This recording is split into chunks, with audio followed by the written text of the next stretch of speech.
In terms of our positioning, we own 5 of the 10 largest non-gaming convention resorts in the country, and we're undertaking right now about a $1 billion capital improvement plan over the next 4 years to continue to enhance our competitive position.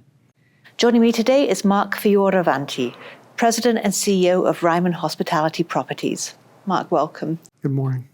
So Mark, how would you describe fundamentals in your sector and how is Ryman positioned to respond? Well, from a fundamentals perspective, supply-demand is quite positive right now in the large group space. We don't see a lot of new supply, particularly in larger hotels. And on the demand side, group has recovered nicely from COVID. In terms of our positioning, we own 5 of the 10 largest non-gaming convention resorts in the country, and we're undertaking right now about a $1 billion capital improvement plan over the next 4 years to continue to enhance our competitive position. And how would you describe the capital markets landscape for Ryman today, and how is it impacting your plans for the year ahead? Capital markets have continued to improve. Our equity has traded quite well post-COVID. We've also had the ability to basically refinance our entire balance sheet as rates have come in. As we look forward, our balance sheet is in terrific shape. We'll finish the year just under 4 times net leverage.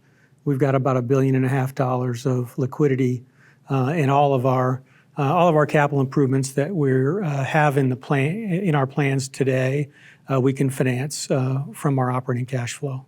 And where do you see the strongest opportunities and potential challenges for Ryman in 2025?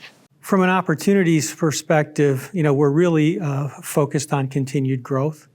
Given the supply-demand dynamic that we see in our sector, there is the real opportunity for us to deploy capital at high returns to continue to drive AFFO per share. The challenge, I think, is that with this type of capital deployment, these expansions and enhancements that we're making across our portfolio, there is some short-term capital and business disruption that we have to deal with. Our teams are managing that quite well.